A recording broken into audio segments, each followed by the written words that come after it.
బక్రీద్ పండుగను కర్నూలులో ముస్లింలు భక్తి శ్రద్ధలతో జరుపుకున్నారు. నగరంలోని కొత్త బస్టాండ్ వద్ద ఉన్న పాత ఈద్గా, సంతోష్ నగర్లో ఉన్న కొత్త ఈద్గాల్లో ముస్లింలు ప్రత్యేక ప్రార్థనలు చేశారు. త్యాగానికి బక్రీద్ పండుగ ప్రతీక అని ముస్లిం పెద్దలు తెలియజేశారు. కర్నూలు మాజీ ఎమ్మెల్యే హఫీజ్ ఖాన్ ప్రత్యేక ప్రార్థనలో పాల్గొని పండగ విశిష్టతను తెలియజేసి బక్రీద్ శుభాకాంక్షలు తెలిపారు. సమాజము నిన్న కొన్ని చోట్లలో, ఈరోజు కొన్ని చోట్లలో ఈదుల్ అధా అంటే బక్రీద్ పండుగకు ఈదుల్ అధా అని చెప్పి పిలుస్తారు. దాన్ని జరుపుకోవడం జరిగింది.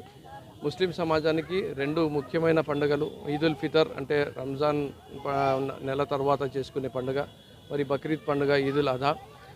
ముఖ్యంగా దువా కూడా చేయడం జరిగింది. యావత్ ప్రపంచంలో ప్రతి ఒక్కరు కూడా బాగుండాలా, సుఖ సంతోషాలతో ఆరోగ్యాలతో ఉండాలా. మరీ ముఖ్యంగా భారతదేశంలో ప్రతి ఒక్కరు కూడా శాంతియుతంగా కలిసిమెలిసి సోదర భావంతో ఉండాలని చెప్పి కూడా దువా చేయడం జరిగింది. ఈ పండుగ ముఖ్య ఉద్దేశం ఏమంటే, దేవుడు ఏదైతే మాకు కోరుకుంటాడో అది మనం చేయాలి. దేవుణ్ణి ప్రసన్నం చేసుకోవడానికి ఎంత దూరం కన్నా వెళ్ళాలి. ఈ సమాజంలో ఉండే ఐశ్వర్యము, సంపద అనేది ముఖ్యం కాదు, దేవుని ప్రేమ అనేది ముఖ్యం అనేదే ముఖ్య రీజను.